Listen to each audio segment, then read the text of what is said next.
Bismillahirrahmanirrahim. Assalamualaikum warahmatullahi wabarakatuh. Alhamdulillah ya mabadu.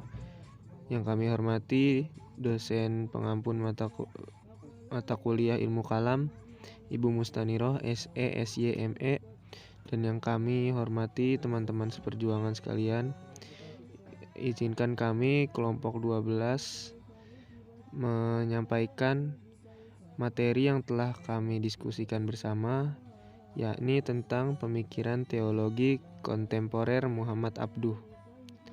Lalu sebelum kami menyampaikan materi yang kami telah diskusikan, izinkan kami untuk memperkenalkan diri kami terlebih dahulu. Adapun anggota kelompok kami terdiri dari Saudari Alia Awalinda, kemudian saya sendiri Muhammad Fairuz Abian Rahimin, lalu ada Saudari Indri Nur Afifah, kemudian yang terakhir ada Saudari Salman Rubaiti. Untuk mempersingkat waktu, langsung saja kami masuk ke dalam materi yang akan kami sampaikan satu persatu. Saya akan menjelaskan mengenai biografi Muhammad Abduh. Nama lengkap Muhammad Abduh bin Hasan Hairullah, lahir di Mesir pada tahun 1265 Hijriah atau 1849 Masehi. Ayahnya bernama Abdullah Harullah. Ayahnya mengajarkan ia membaca, menulis, dan menghafal Al-Quran. Lalu pada usia 14 tahun, Abduh meneruskan pendidikan yang disuruh oleh ayahnya. Namun ia merasa bosan dan tidak mengerti apa-apa ketika dalam mendapati ilmu di pendidikan itu. Hingga ia lari atau kabur dan meninggalkan Tanta. Setelah 3 bulan di rumah pamannya, ia akhirnya pulang ke kampung halaman.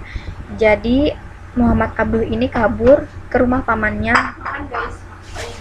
untuk menghindari pendidikannya. Selanjutnya ia di rumah pamannya, namun tidak berlangsung lama ia pulang ke kampung halaman dan berniat untuk bekerja sebagai petani. Pada tahun 1865 Masehi, di usia 16 tahun ia menikah. Baru 40 hari menikah, ia diminta ayahnya untuk kembali ke Tanta untuk mengikuti pendidikan atau melanjutkan pendidikannya. Tetapi sebelum sampai di Tanta, ia singgah ke rumah pamannya, yaitu Syekh Darwis, seorang pengikut tarekat Al-Syaziliyah.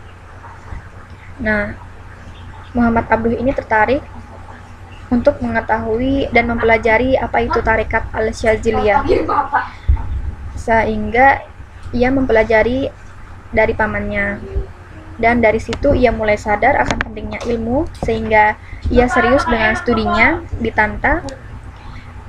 Makanya dia balik lagi ke Tanta untuk menuruti permintaan ayahnya, sampai ia melanjutkan studi ke Al-Azhar setelah ia lulus dari Tanta. Lalu di Al-Azhar inilah ia bertemu dengan Jamaluddin Al-Afghani. Pada tahun 1871 Masehi, Al-Afghani datang ke Mesir untuk menetap di sana. Sejak saat itulah Abduh menjadi murid yang mulai belajar filsafat di bawah bimbingannya.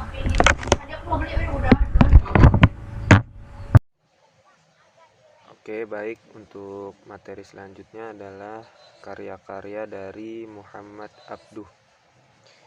Karya-karya Muhammad Abduh tidak banyak karya monumental Abduh jika diukur dengan kualifikasi intelektual yang dimiliki, di mana perkembangan intelektualismenya yang sangat besar bagi umat Islam. Maka seolah masih banyak pemikiran yang belum terdokumentasi dalam bentuk buku atau catatan lain. Meski begitu, ada beberapa karya yang sudah dicetak dan diperbanyak untuk sarana pembelajaran kaum akademisi seperti 1. Tafsir Juz Amma. Tafsir yang dikarangnya sebagai pegangan para guru menjadi di Maroko pada tahun 1321 Hijriah. 2. Tafsir Al-Manar. Tafsir yang bermula pada surat Al-Fatihah sampai ayat 129 surat An-Nisa. Mula pasir ini merupakan kumpulan ceramah Muhammad Abduh di Masjid Al-Azhar Kairo di awal Muharram 1317 Hijriah sampai dengan pertengahan Muharram 1323 Hijriah, yang dihimpun oleh muridnya, Rashid Ridho. Rashid Ridho dengan melalui proses editing yang cukup panjang dan kemudian dibukakan dalam tafsir Al-Manar. Di samping itu ada beberapa tafsir terhadap ayat-ayat Al-Quran yang secara berserakan yang dihimpun dengan sistematis oleh murid-muridnya seperti tafsir ayat-ayat Al-Quran surat An-Nisa ayat 77 dan 87, Al-Hajj ayat 52, 53 dan 54, dan Al-Ahzab ayat 37. Tafsir ayat-ayat yang dimaksudkan sebagai bantahan terhadap mereka yang tidak menerima atau berpikir negatif tentang Islam. 4. Risalah Tauhid. Suatu karya di bidang ilmu kalam, risalah ini mampu menyihir akidah dengan kebanyakan manusia, terutama rakyat Mesir yang semula mengacu paham salafi menuju perkembangan yang khalafi. Risalah ini mampu membuka sesuatu yang subhat dan menguraikan yang muskil, serta memperjelas sesuatu yang remang-remang dalam agama melalui metode isyarat agar visi dan misi pembaruan yang disampaikan dapat dicerna dengan lunak dan tidak menimbulkan pertentangan di banyak kalangan. Semula karya ini diperuntukkan bagi kisi-kisi kuliah Muhammad Abduh kepada mahasiswa di Beirut, Lebanon, melalui metode atau imla yang kemudian diedit dan dibukukan setelah melalui proses revisi yang berulang-ulang di Beirut sampai di Kairo. Muhammad Abduh tidak memulai risalah penting ini dengan istilah-istilah kalamiah dengan bagaimana dikatakan Al-Manar karena manfaatnya lebih besar dengan memicu minat baca yang lebih banyak. 5. Al-Islam wa An-Nasariyah. Sebuah karya yang berusaha menampilkan Islam sebagai agama yang mampu menaiki tangga peradaban. Di sini Islam yang diketahui oleh Muhammad Abduh dalam mengambil peran pada peradaban yang terus berkembang agar bisa memasuki ruang filosof, teologis, dan kultural. 6. Risalah Al-Waridat. Sebuah karya yang berisi kisi-kisi pelajaran Jamaluddin Al-Afghani yang ditulis pada tahun 1871 Masehi.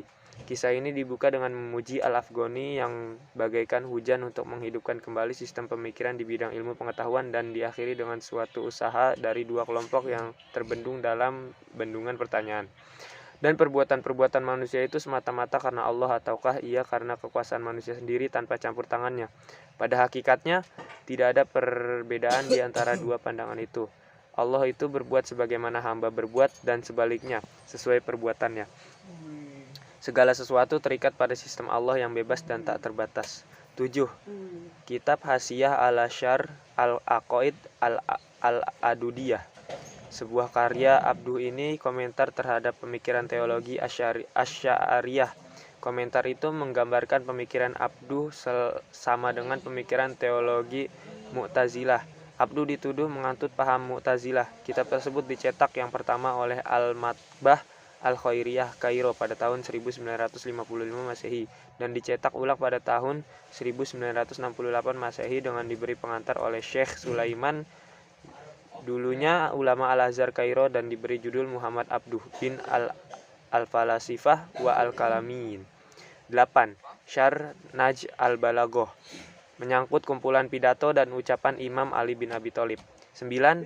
Al-Rad ala Az-Zohiriyin, sebuah karya terjemahan atas karya Jamaluddin Al-Afghani dalam bahasa Persia yang berisi bantahan terhadap orang yang tidak mempercayai wujud Tuhan. 10. Yang terakhir, Syarh Maqamat Badil Al-Zaman Al-Hamazani, sebuah karya yang berkaitan dengan bahasa dan sastra Arab. Sebagian besar karya Muhammad Abduh pada mulanya merupakan refleksi atas perkembangan peradaban manusia di sekelilingnya. Tafsir yang dikedepankan adalah jawaban atas kebutuhan untuk mengubah pikir ulama tradisional dalam menafsirkan Al-Quran yang cenderung tidak menghiraukan kaidah peradaban.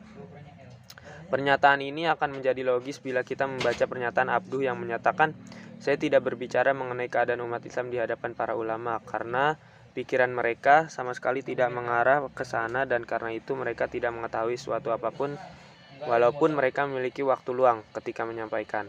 Pelajaran tafsir saya berbicara sesuai dengan keadaan audiens, karena itu saya tidak mempersiapkan diri dengan membaca kitab tertentu sebelum menyampaikan pelajaran. Saya hanya akan membuka kitab tafsir kalau ada segi yang goib menyangkut i'rab atau kata. Apabila saya hadir di kelompok orang bodoh dan tidak bersemangat, saya menjelaskan secara singkat, tetapi bila peraudian itu orang yang mampu menangkap makna-makna mendalam serta mempunyai konsentrasi yang serius, maka Allah ilhami saya dengan penjelasan-penjelasan yang panjang. Dari sini diketahui bahwa sebagian besar karya tafsir Abduh pada mulanya bukan dalam bentuk tulisan. Menurut Abduh, uraian yang disampaikan secara lisan lebih mudah dipahami sekitar 80% pendengaran, sedangkan karya tulis hanya dapat dipahami sekitar 20% pembaca. Itu saja, terima kasih. Baik, di sini saya akan menjelaskan tentang pokok-pokok pemikiran kalam Muhammad Abduh. Menurut Muhammad Abduh, sistem teologi merupakan ilmu yang membahas tentang wujud Allah, sifat-sifat Allah, dan masalah kenabian. Dan terbagi menjadi 3 kajian. Yang pertama ada perbuatan manusia, dan yang kedua adanya qada dan qadar, dan yang ketiga adanya keesaan Tuhan. Yang pertama, perbuatan manusia. Muhammad Abduh berpandangan bahwa manusia bebas dalam menentukan dan memilih semua perbuatannya. Namun yang dimaksud bebas di sini ialah masih dibatasi oleh sunatullah, yaitu masih di jalan yang telah ditentukan oleh Allah Subhanahu wa taala, atau bisa dikenal dengan hukum alam. Semua perbuatan manusia didukung dengan adanya 3 unsur. Yang pertama adanya akal, yang kedua adanya daya, dan yang ketiga adanya kemauan. Yang kedua, pemikiran qada dan qadar. Pemikiran ini dilatar belakangi oleh adanya salah satu paham, yaitu paham Jabiriyah, yang meyakini bahwa segala perbuatan manusia telah ditentukan oleh Allah Subhanahu wa taala, dan manusia tidak mempunyai bagian dari perbuatannya. Hal itu tidak sesuai dengan pandangan Muhammad Abduh. Menurut Muhammad Abduh, manusia memiliki kemampuan untuk berpikir dan mempunyai kebebasan, meskipun kebebasan tersebut tidak bersifat mutlak. Qada ialah suatu ilmu Tuhan yang berkaitan dengan sesuatu yang diketahui. Dan qadar ialah terjadinya sesuatu dengan adanya ilmu Tuhan. Jadi dapat disimpulkan apa yang diketahui Tuhan pasti akan sesuai dengan kenyataan. Mustahil jika Tuhan mengetahui namun tidak menjadi kenyataan. Dan yang terakhir, keesaan Tuhan. Sifat esa merupakan sifat wajib bagi Allah Subhanahu wa taala. Sifat esa ini terbagi menjadi beberapa bagian. Yang pertama, esa dalam zat. Yang kedua, esa dalam sifat. Yang ketiga, esa dalam wujud. Dan yang keempat, esa dalam perbuatan. Yang pertama, esa dalam zat. Esa dalam zat memiliki arti bahwa Tuhan tidak tersusun dari unsur-unsur baik dari luar maupun dari akal sendiri. Dan yang kedua, esa dalam sifat. Esa dalam sifat memiliki arti bahwa Tuhan tidak mempunyai sifat yang sama dengan makhluk-makhluknya. Selanjutnya, esa dalam wujud dan perbuatan. Hal ini memiliki arti bahwa Allah Subhanahu wa taala tidak perlu adanya campur tangan dari orang lain untuk mengadakan segala sesuatu yang ada di dunia ini. Pokok-pokok pemikiran kalam Muhammad Abduh lebih condong ke arah rasional, yaitu bersifat logis dan masuk akal, dan lebih menggunakan akal untuk berpikir.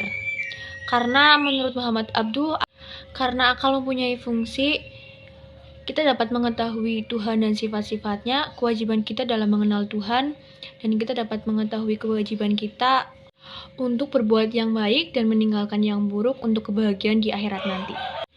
Sekian materi yang dapat saya sampaikan, kurang lebihnya saya mohon maaf.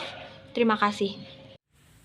Assalamualaikum warahmatullahi wabarakatuh. Saya Indra Afifah izin menyampaikan materi tentang manfaat dan implementasi pemikiran kalam Muhammad Abduh. Ide dan pemikiran Muhammad Abduh sangat berpengaruh dalam dunia Islam, di mana ia sangat dikenal di dunia pengetahuan Islam dan pengaruhnya menyebar ke seluruh penjuru dunia.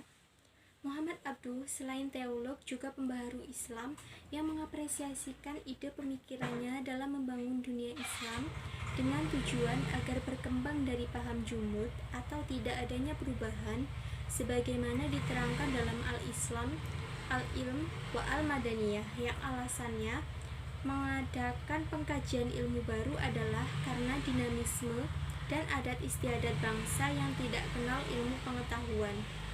Sehingga ajaran Islam perlu dikembangkan kepada ajaran aslinya, yaitu berlandaskan Al-Quran dan Sunnah, serta tidak lupa disesuaikan juga dengan keadaan modern sekarang, di mana penyesuaian itu kemudian dibagi dalam 2 kategori, yaitu ibadah dan muamalah, yang ia tonjolkan karena Muhammad Abduh melihat Ajaran yang terdapat dalam Al-Quran dan hadis bersifat tegas, jelas, dan terperinci. Pemikiran Muhammad Abduh yang memiliki pengaruh di Indonesia tersebar melalui mahasiswa Indonesia yang pernah belajar di Mesir, di mana majalah Al-Manar dari sekian banyak karyanya memiliki banyak pengaruh terhadap mahasiswa Indonesia.